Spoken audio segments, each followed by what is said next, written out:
अगस्त में लैपटॉप और टैबलेट समेत पर्सनल कंप्यूटर्स के आयात पर केंद्र सरकार ने बैन लगा दिया था। ये कदम घरेलू मैन्युफैक्चरिंग को बढ़ावा देने के मकसद से उठाया गया था। हालांकि बाद में इस बैन की मियाद को बढ़ाया गया था।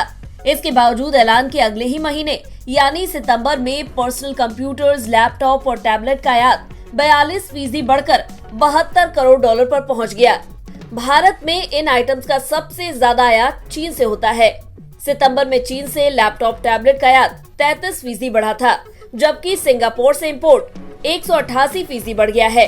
यहाँ दिलचस्प बात ये है कि एक साल पहले इनके आयात में गिरावट दर्ज की जा रही थी, लेकिन जैसे ही अगस्त में सरकार ने पर्सनल कंप्यूटर्स, लैपटॉप और टैबलेट के आयात को बैन करने का फैसला किया, तो सितंबर में भारत के लैपटॉप, टैबलेट आयात में जबरदस्त उछाल देखा गया। 3 अगस्त को किए गए ऐलान के मुताबिक सरकार ने कहा था कि वो इंफॉर्मेशन टेक्नोलॉजी हार्डवेयर सेगमेंट के 7 प्रोडक्ट के इंपोर्ट को बैन करने जा रही है। इसमें personal computer, micro computer, main frame computer, super computer, computer system और डेटा प्रोसेसिंग यूनिट शामिल है।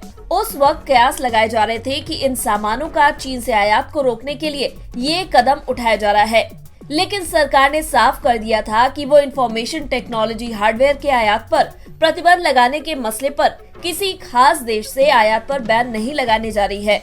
इस प्रतिबंध का मकसद भारत में ही इन चीजों के निर्माण को बढ़ावा देना है।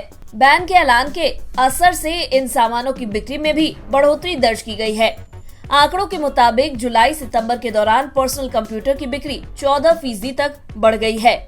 इसी तरह डेस्कटॉप और नोटबुक की बिक्री भी 14% बढ़कर 4.5 मिलियन यूनिट पर पहुंच गई है।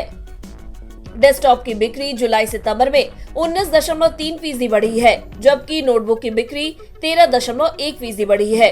जिस सोच के साथ सरकार ने ये बैन लगाया था, अब उसका असर भी नजर आने लगा है। दरअसल भारत दुनिया का सबसे बड़ा कंप्यूटर हार्डवेयर और स्मार्टफोन बाजार है। अब इस मार्केट में डेल, फॉक्सकॉन, HP और लेनोवो जैसी कंपनियों ने परफॉर्मेंस लिंक इंसेंटिव स्कीम के लिए आवेदन कर दिया है। केंद्र सरकार ने 27 कंपनियों को PLI स्कीम के लिए चुन लिया है।